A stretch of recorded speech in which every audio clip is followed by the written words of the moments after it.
السلام علیکم ګرانو هیوادوالو، لکه څنګه چې ټاکل شوی و نن ماښام 8 بجې د فرانسې رئیس جمهور ایمانویل ماکرون د کورونا وایروس د کیسونو او د قرنطین په باره کې خبرې کولې. هغې نن ماښام 8 بجې خبرې وکړلې.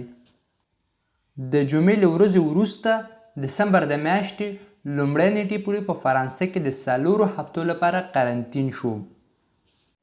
هغه کسان چې ضروري کار لري یو چیرته کار کوي یا هغه کسان چې مریضان دي هغوی کولی شي چې مثلا یو سند سره بهر لاړ شي.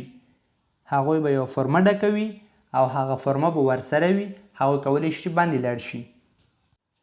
هغه فرمه تاسې څنګه ډک کړئ د هغه لینک په ډسکرپشن کې ورکوم. هغه ځای نه تاسو کولی شئ چې فرمه ځان لپاره ډاونلوډ کړئ او خپل مشکل ورباندې حل کړئ.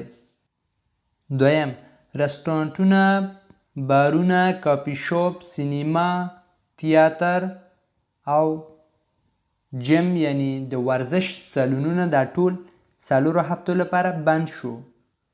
دریم، مکتبونه، کالجونه، لیسې دا ټول به خلاص وي. څلورم، رسمي ادارې به هم خلاص وي. پنځم، پوهنتونونه به بند وي.